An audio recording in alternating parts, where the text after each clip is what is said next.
I do want to let you know that it is recorded, so people that can't join, we have 40 RSVPs. I'm guessing oh my God, this thing is telling me I'm talking too fast. I'll talk. Microsoft Teams is telling me I'm talking too fast, but I want to let you know that for those that are not able to join, we're going to record it and be able to send it out to them because they know that if they register, they'll at least get a recording. So. Well, and that might be why so many people are registering, and we can talk about some strategies there. But yeah, sounds good. All right, so welcome to the first Elite Wealth Management webinar of the year. And, going back on how these originated, how we started doing them, a lot of it is that there's things that not just one client might want to know, but a lot of them, or things that are common. For example, we're all dealing with an election year this year. That's common, whichever political side you're on. We're all dealing with, different things in the calendar, like a new year starting, new contributions to 401ks, IRAs, QCDs, if you do that, new opportunity for charitable giving and some of that deducted, asset protection, which we're going to talk about today. Most of us want to protect our assets. So to start with, we have a format we end up following on this webinar. And first of all, I'd like to tell y'all kind of our goals for the year on these, not our goals on everything, but our goals on these. It's to bring you one a month.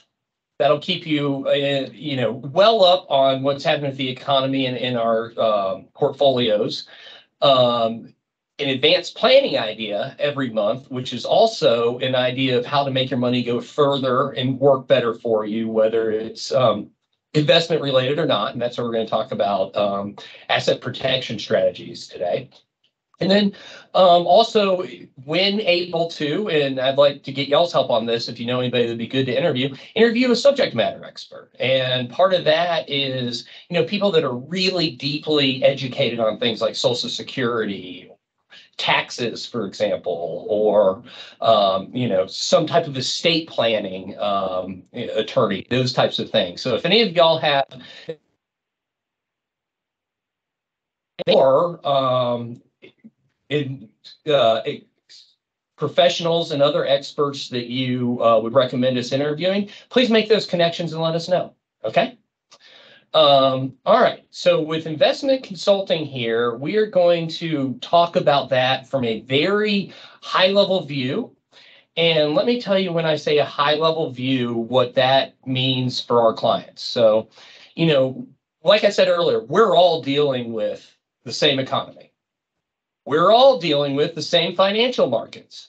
Okay. But when I look at these people who are in here and y'all see each other, I know Stephanie Shaw is very different than Ken Parker. And because of that, what I'm going to do is take that same world that we're both living in and maybe give a different portfolio or recommendation to Stephanie than Ken, but they all play out. And a lot of times it might just be similar goals, but with, different ways of implementing it. So a great example, and I'm just making this up, this isn't necessarily y'all as individuals, but let's say I have, Stephanie who really wants to invest in individual stocks. So we have a theory and Siri thought I was talking to it, not Stephanie. We have an assessment on the high level that we then put down in our portfolios, and that'll dictate the types of stocks we buy for her. Very similar to hypothetically someone like Ken, who may be better suited with mutual funds and ETFs. So we have different end products, but a lot of the same logic leading to those. And so we're going to keep it in a way that I think the investment information we give today is going to hopefully be comforting and hopefully, contextual for all of you. All right, and I will pause for any thoughts and questions, and please do not wait till the end. Go ahead and type those in or interrupt me for that matter.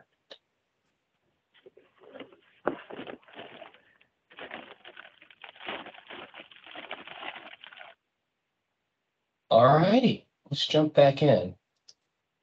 All right, so one of the biggest changes we have this year, and y'all are going to see this all through this presentation and really our lives in a lot of ways, And this is a good thing. This is helping us more and more in how we get through doing things we used to do now more efficiently, more effectively, and quicker.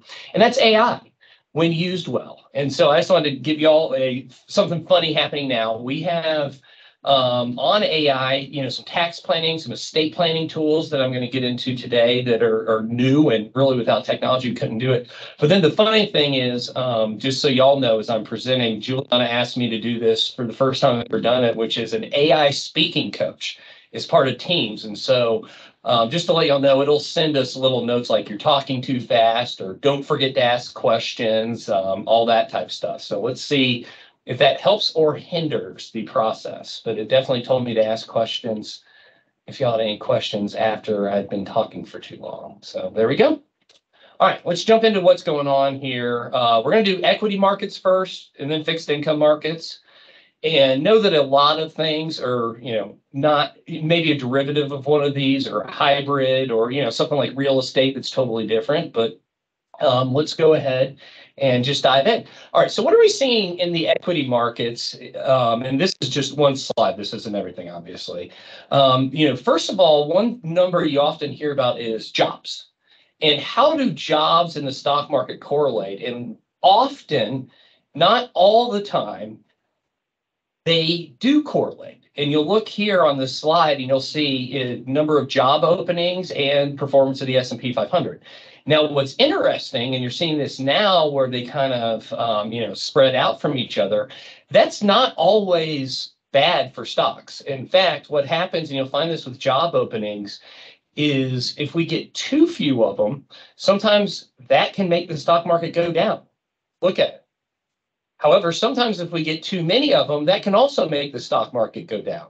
And what you really want to find, and they use this phrase a lot in the Federal Reserve, it's kind of a Goldilocks economy where, there's this nice equilibrium. And when that gets out, you can see areas like, for example, the most recent jobs number, that being lower isn't necessarily a bad thing, because there's got to be an equilibrium between the workers and the available positions so that both people can find jobs as well as employers can fill them.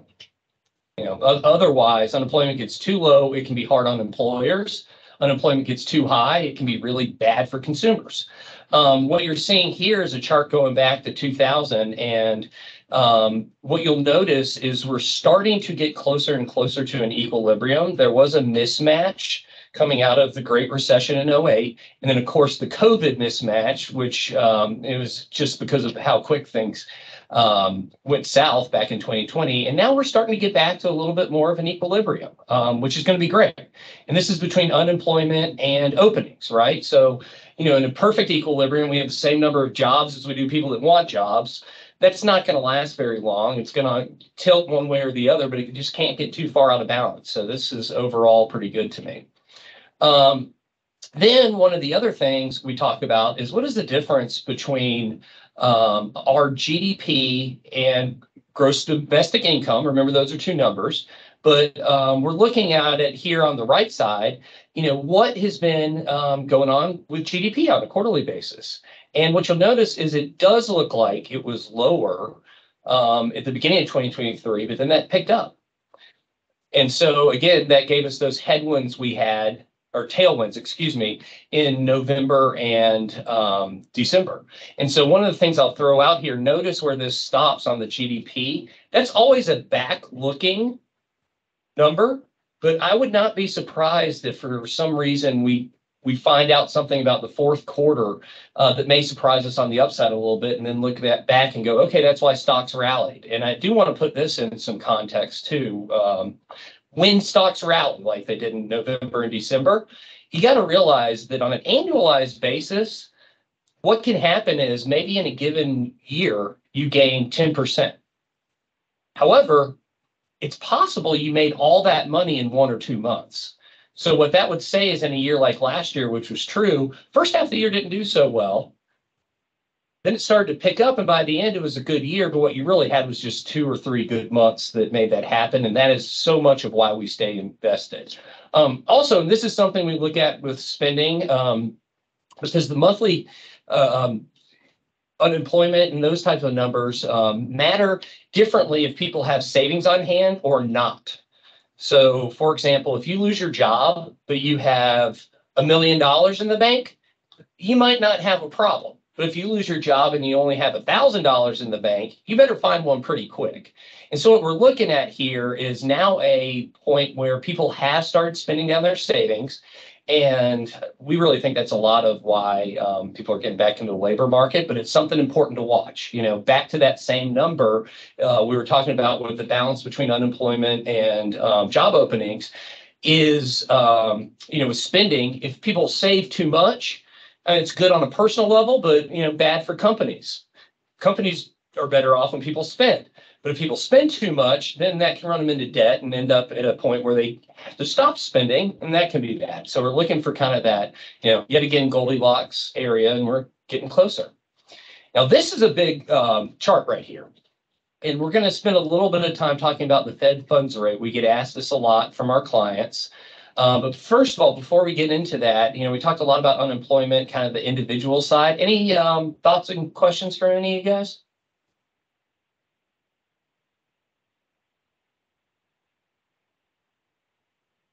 All right, let's jump back in over here, though.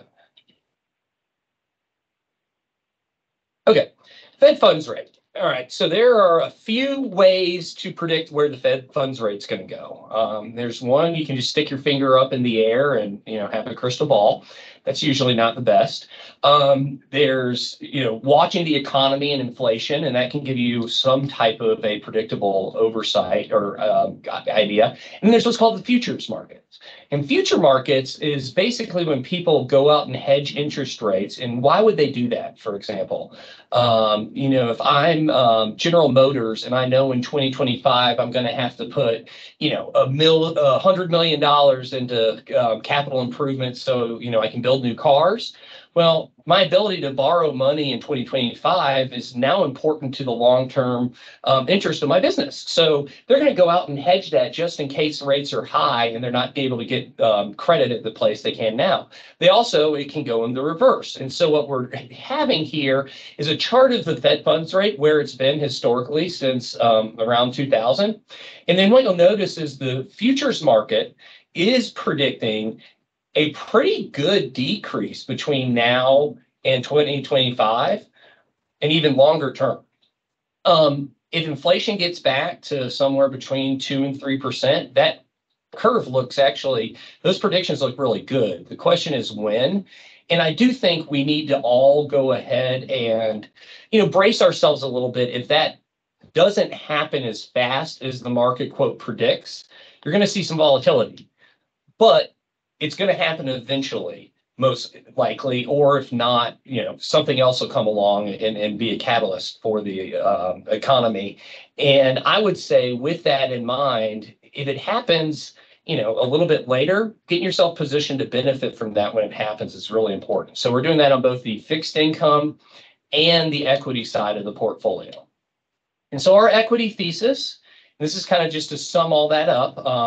It doesn't really change that often from month to month, but sometimes there's some significant changes. But going into a year like 2024, a lot of people, it's just on their mind. What do y'all think will happen this year? How are y'all investing the portfolio based on, all these factors and what you think might happen? So as much as I hate to do this, I'll read some of it because I'm not sure y'all have enough time to read this on your own while listening to me yak. But so monetary policy to remain relatively tight, meaning rates where they are now, into 2024, probably a little bit longer than expected. And so because of that, we're really going to diversify.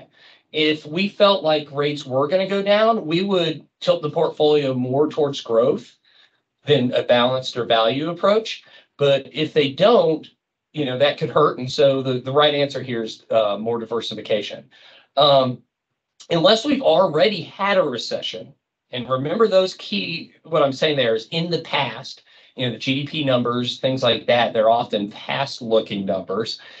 A soft landing is still unlikely, and we think recession fears remain elevated. Now, it is very possible that could come out and say, yep, that's right, but we already had it. And if you look at fourth quarter of 2023 and how it was strong in equities, a lot of times that precedes us coming out of a recession. So anyway, with that in place, though, we are focused on companies with a higher quality balance sheet and current cash flows. And what we mean by that is current earnings and not companies that are having to borrow money now because they're not going to be profitable until the future. Higher rates are making it less advantageous to own those. And then the market rallied in 2023, and we're going to get into this on a slide later that's just mind-boggling. It's excellent, in my opinion. Has created some significant dispersion in asset classes and valuations. So what that does is give us the ability to maybe go towards things that are cheaper and away from things that are expensive. And then we all know this last point. Because of it, we are underweighting our international piece.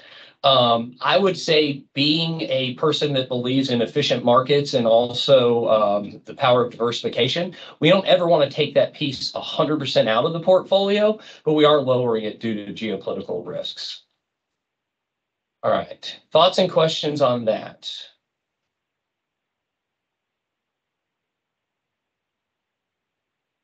Notice one thing that's going to happen in 2024 that I don't have up here because I don't see it making a huge difference in how we manage the equities. And can anyone guess what that is? I'm pretty sure Juliana could throw in a $25 gift card or something like that if somebody gets it right. What's not on here? What's obviously not? The election. Yep. The election. And here's why. Who was that? So I can make sure to gather. I have too many windows. Kind of answered it correctly. Was it? Oh, Joanne Shelton. Hi, Joanne. Joanne. Okay, perfect. Hi. I heard somebody else there, I think, but we'll go with Joanne on this. Thanks. Yeah, so the election's not on here. And I will tell you guys, you're going to hear this. And what I want to coach y'all on today is not letting the noise of the year make you make bad financial decisions. Election years, there's a lot of real valuable stuff that happens, but there's also a lot of noise. And one thing that is not as correlated as everyone thinks is who wins elections and how the stock market performs. It's just not. Historically, if you look at it, you'd almost say there's no correlation. In fact, it probably in most situations, the current president and Congress is the markets are moving more based on things that happen before they were in office and will happen after they're in office than at that exact time. So, keep that in mind and know that in a lot of ways, it's a very, very serious and important election, but it's probably not going to make a huge impact on the portfolio. One other thing I would say about that, though, and this is historically true. I don't know the exact logic. Just because something's true doesn't mean you can explain it. But on average in election years, markets are weaker the first half, and then in the third and fourth quarter start doing better. And so keep that in mind and have a little bit of patience. My belief behind that, which is nothing but my own perspective, is that whether who's elected or not, it's once the companies in our economy knows the playing field, they can really operate better. So what it is the closer you get to it, the more certainty the market starts to feel. All right. My gosh, we have not felt certain in about 3 or 4 years. We think back to it. All right, so this is one of the things I was saying here on this, which is, and this is where you really get into some financial analysis and not just the geopolitical stuff. So right here, I can look at the math on what's underlying these companies and make a investing decision. Down here with the geopolitical stuff, it's very hard to predict what's going to happen next in the Middle East or between Russia and Ukraine. So, think of it that way with what you can control. And with this, if you look at the return of the S&P 500, return of international and return of the Russell 2000, it really wasn't that great from 2022 until now, unless you included 7 stocks. And those 7 stocks have started getting referred to as the Magnificent Seven. It's your Microsoft, Apple, Amazon, NVIDIA, Google, Meta, Tesla, the things people think about first. And so when you look at that, what you're finding now is the S&P 500 itself might have kind of a high valuation. But if you take out those 7 companies, you have, 493 other companies that are in a better position from a valuation standpoint. So, taking those and moving out of that a little bit, I would also say some of you may run this risk, or you may not, but some may, where you bought some of these in individual accounts and you've just outperformed, your 401k, the accounts we're using are doing, so many funds. But I would say they're getting a little frothy, meaning a little expensive, and it might be time to start peeling that back and diversifying in it. And let me just throw this out so you guys know if this impacts you or not. But if you have these stocks in a taxable account, we're going to give you a different recommendation on how to diversify around it than if it's in an IRA. So keep that in mind. And if that rings a bell for anybody, please call us and speak with myself or one of the other advisors on maybe some options to do there. We have some pretty cool new single stock strategies where you can build portfolios around that stock if you're not able to sell it for tax reasons. All right.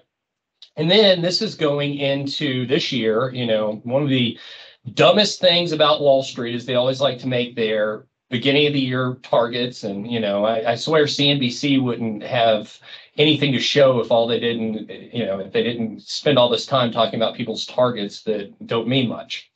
And let me just show you how I would look at this. All right. So these targets, this is something interesting I, learned in school. But when you look at the way those work, none of these targets really tell you much about what Morgan Stanley thinks versus Bank of America. They tell you a little bit, but what a lot of times they will do is, if one analyst says something, they want to be within a range of that, because there's not any real financial incentive for these analysts to be way outliers. So, if you're a good analyst on Wall Street, you're making $1 million a year, and you go with the herd and you keep that job, well, great. Nothing bad happened. But as soon as you let yourself be an outlier who either thinks things are going to get way better than everyone else or way worse, you run the risk of getting fired and saying you did a bad job. So what you watch when you're watching these analysts is their movement. And actually, if you listen to political scientists, they say the same thing in that field too. So, like, for example, if Goldman Sachs raises their target, especially if they raise it over another analyst, like, for example, if Goldman Sachs eventually came up here and had a target similar or higher than Bank of America, that would be significant. Or if Goldman Sachs was moving their target down, but Bank of America is moving it up, that would be significant. So watch the movements and how these might come closer together, further apart. And that's actually the way you want to analyze, or you want to take data from what the analysts are saying. Okay.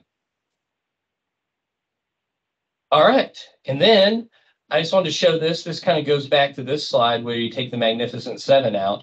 There are places in the world that are much less or much lower valuations than U.S. large cap.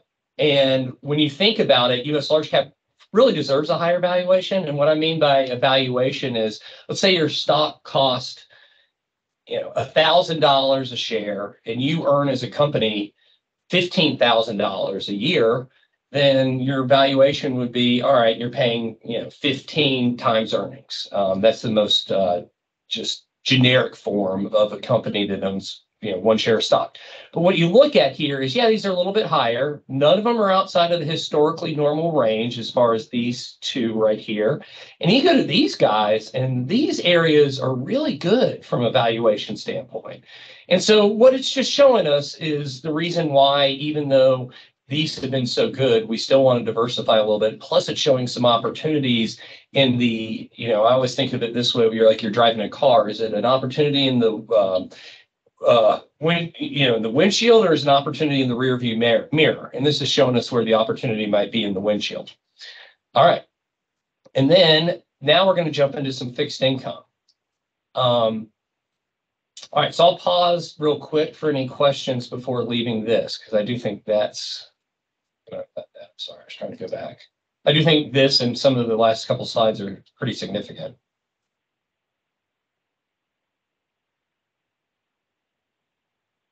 Okay, good. All right, so let's go into fixed income here. And one of the things we're seeing there is corporate bonds and treasuries, and where those sit between each other. And so what we always look at here for kind of the health of the bond market is, all right, if we take a U.S. Treasury, consider that the risk-free rate, how much more does a reasonable company like a AT&T or an Apple or a Tesla have to pay in order to issue their bonds? And so that difference is called a spread. And what you're seeing now in a very healthy economy, you don't want the spread to be too close, or else there's no reason to own high yield.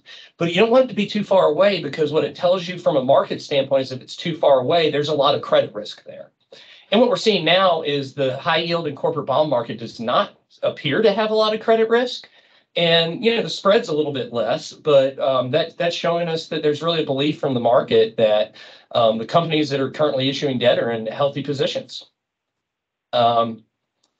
Also, I did want to point this out, and this is something that's usually an indicator that equities are going to do all right, which is money market funds are picking up a lot. And one thing, there's this contrarian view that the herd does the wrong thing at the wrong time.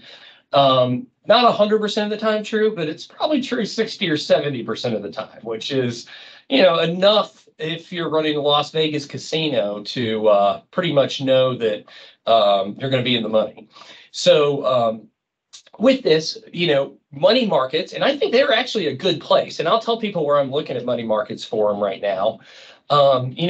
If you had a money market that's paying close to 5% compared to locking money into a CD or going down the trouble of, bond portfolio, or certainly getting more illiquidity in an annuity, that's starting to actually look like it might be helpful and good. So it's attracting a lot of cash, but a lot of times when cash goes over there, it eventually has to come out. And what will happen if the money's sitting there in the money markets, if you remember back to the chart I showed where people were spending down their savings, what will eventually happen if rates go down is this money will start flowing out of the money markets back into other parts of the market and be a catalyst, not necessarily in the near future, but over the longer term. So that's a positive. Then I did want to show this, because this is really interesting, and to some of you it may be scary, some of you it may not. And the reason I'm saying it may be scary is when you have what's called an inverted yield curve, meaning it costs more to borrow money for a short period of time than a long period of time, that's usually means something's weird or wrong in the economy. And it's often been an indicator that we're going into recession or that the markets are going to pull back.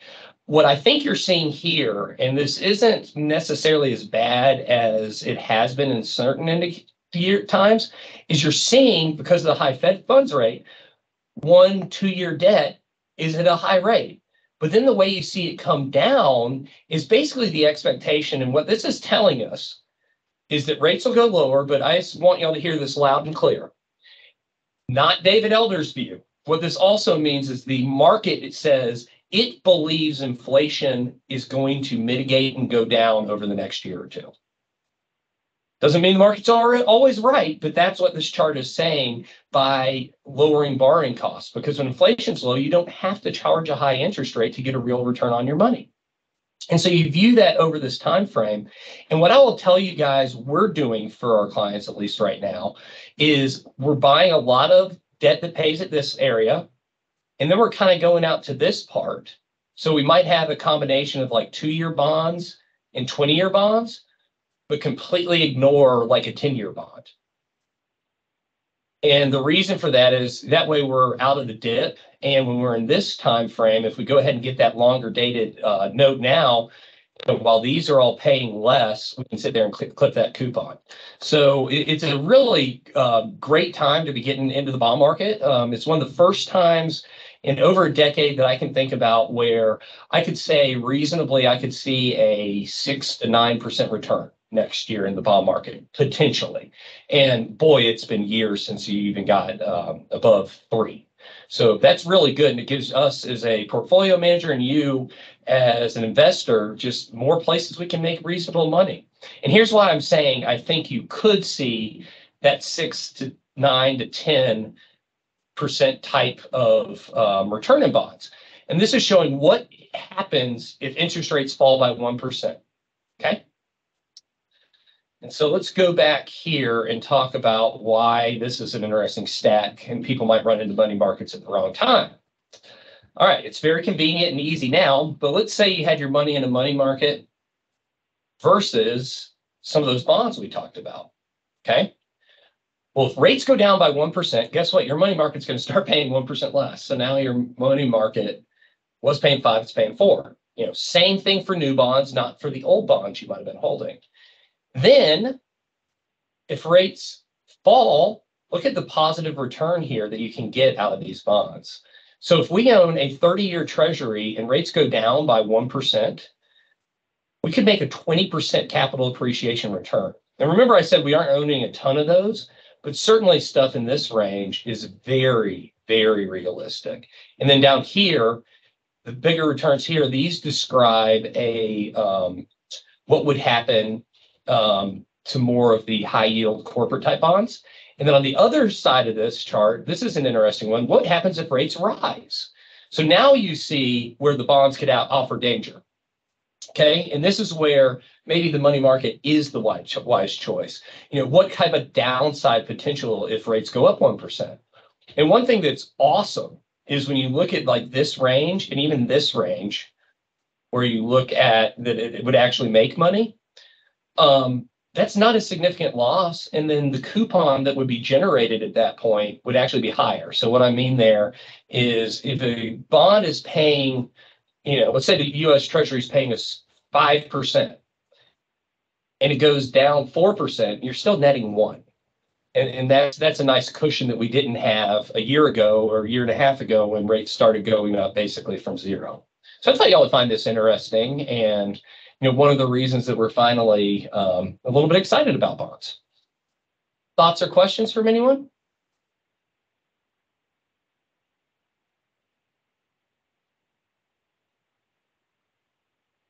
All right, well, I hope that means I'm perfectly explaining all this stuff. And now we can change gears, take a deep breath, and talk about a planning strategy that's not investments. How much fun is that, right? Get outside of just all these weird numbers and stats and talk about some normal person stuff. So what we're talking about today is just the idea of asset protection, and that takes a lot of forms. You know, it can be a legal entity, it can be a insurance policy, it can be titling of the assets. It can be an estate plan. I mean, there's so many different ways and times that you need to protect your money. And we'll talk a little bit in a second about a stress test and how that can impact some of those ways. And then also a resource that we'd like to extend to y'all.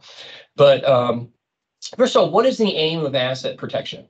You know, first off, always to discourage and deter lawsuits, especially ones that could impact you negatively. And, you know, a lot of us think, you know, I'm a pretty simple person. How am I going to get sued? Well, we're all one car accident away from having a possible lawsuit if things don't go well in that car accident. So, you know, that can happen to anybody. And then also motivate creditors to agree on a settlement that is favorable to you. And a lot of times we think creditors and we only think like debtors. But think of it this way, it's anybody you owe money to. You know, this could be, as crass as this sounds, it could be a future son-in-law or daughter-in-law who is going through a divorce with your child and you want to keep the money in the family and not towards that person after the divorce happens. That's a creditor, right?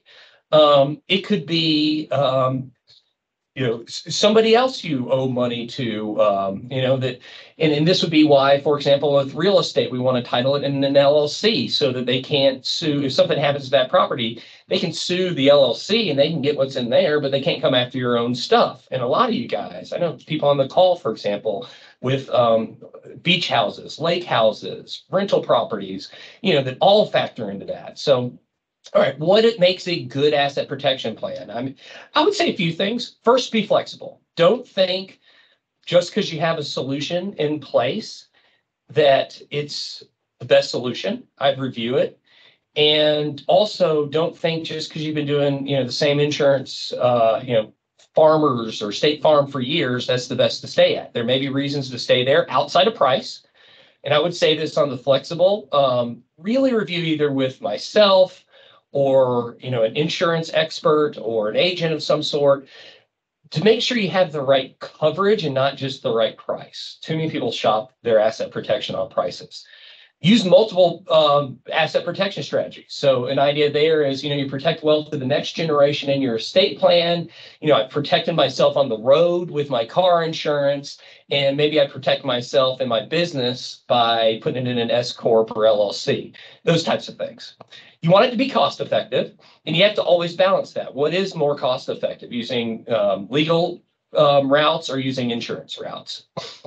And then finally, and this is the most important, I think I'm dealing with smarter clients now. Congratulations, y'all all fit this bill. But I remember earlier on meeting a lot of people, I haven't heard this in a while, but it's almost like they wanted to go out and buy an insurance policy after the problem already happened or go fix it after it happened. And you just can't do that.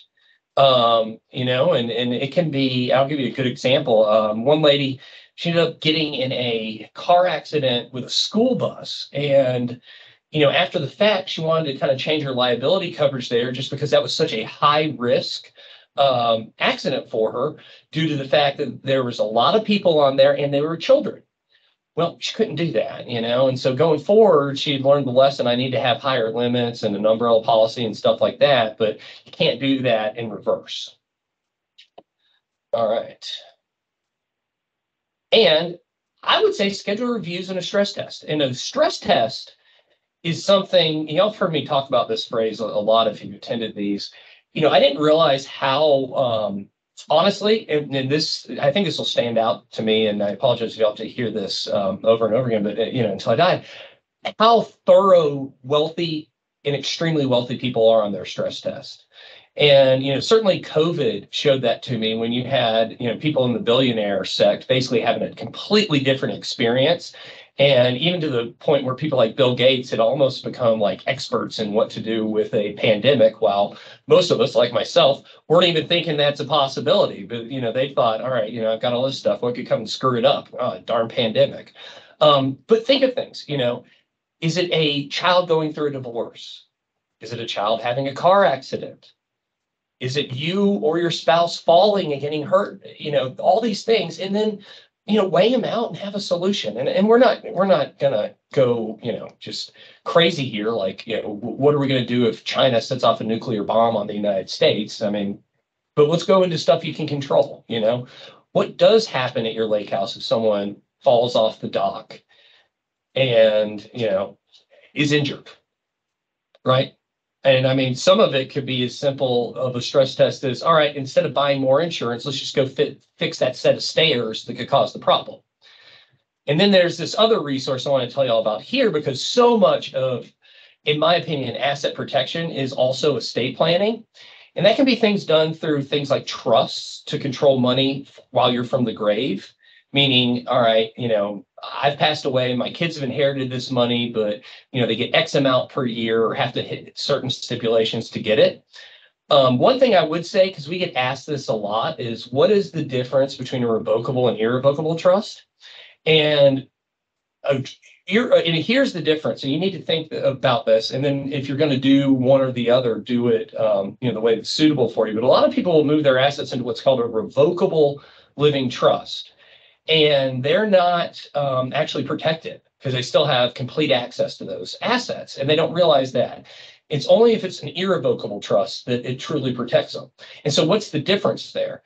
A revocable trust, you can make changes anytime you want. Irrevocable, once you do it, it's set and not changing. So, the biggest example there is, if you pass away and leave your money to kids in trust, obviously that's not changing because you're dead now. But, with a revocable living trust, you're welcome to, buy, sell things in there, but people can also come at those. And so, as I mentioned this, what I wanted to offer to you guys, and this is the offer, then we'll go into some other things on this. I mentioned the AI earlier with the speaking coach. Well, here, this is AI. It's wealth.com, and we can give you access to it. We vetted the documents, had it reviewed by attorneys. You would get access to it because we pay for it and you're our client. If somebody's not a client, we can do a one-off there, but for most people that are, they have this. And it's a source, I would say, much better than LegalZoom that can help you get and create documents. Now, where does the AI come in? The AI will come in where if you already have a will and you don't want to just run out and get it, we can scan it in and get a nice, simple English that you'll understand overview and summary of that document. And at least for me, I'm excited because, we used to do those for folks and it would take us a number of hours. AI does it quicker. And that's great. And then the other addition we have through wealth.com is if you want to meet with an attorney to review the documents or make sure you're going in the right direction, they will set that up for you, and you get that as an extension of this program. So if anybody needs that to help with their estate plan or asset protection, please don't hesitate to let me or Juliana know, and we will send you a link and get you going. Also, and this is another asset protection that a lot of people don't think about, let's say you have children or grandchildren who are in college. Well, they're 18 years old now, and you want them to have some basic documents. I mean, the last thing you'd want is your child who's maybe down at Auburn University to, have some medical issue, go into a hospital and they can't talk to you as mom or dad because, you have a 20-year-old who's in the hospital, and unless there's some type of medical directive or power of attorney or medical power of attorney, that's a grown person. They can't share that information. So think about it that way, and you can extend that down to them. And that's where we're getting a lot of traction on this too. So, somebody whose child's going to college, I just, even though I probably shouldn't say this, I'm cheap just like you guys on certain things. And the idea of paying an attorney a lot of money for that doesn't make sense. I mean, most of our clients, I would say, most of them do still have a need for an attorney, but this wealth.com can be a nice little augment to it to give them a little extra. And with that, I will go ahead and wrap up for questions. Of course, if you need a meeting with myself or one of our other advisors, click on that QR code. Juliana will facilitate getting that scheduled. Also, just love to pause for any questions, comments, other things. Before wrapping up. Anything in chat? I will take a look. Feel free to type in the chat if you think it's pertaining to this or from the actual event, or unmute yourself. Why is that? There it is. And by the way, the QR code takes you to your scheduling link. So. Oh, neat. So, well, but people still need some hand holding every now and then. But yeah, that's good true. help. I'm here for you. Yeah, that's funny. It's funny. All righty. All right. It sounds like you don't have any questions yet. Well, I will tell y'all what's coming up in future months. Probably around May or maybe even April, we'll do this. The resource I just showed you guys for, we can do this for some of y'all prior to that, but the reason I'm thinking April is that's when people file their 2023 taxes. We can start this looking at 2022. But the same way there's AI now helping a lot in estate planning, we have amazing new AI on reviewing taxes and coming up with some just esoteric and interesting tax strategies. So, we're going to start advocating that. And, please keep in mind the format of this. And if there's any advanced planning topics you would like, or speakers you think we should have on an interview, people you've had either great respect for or great experiences with, let us know. And with that, I will wrap up, thank you guys so much for your time today, being on here. As y'all know, we're very passionate about helping people manage their wealth and really just live a life of success without regrets. And, especially when you get back to some of this asset protection stuff, even some of the most successful people can end up with some huge regrets. And so you want to insulate yourself from that. And so thank you, and look forward to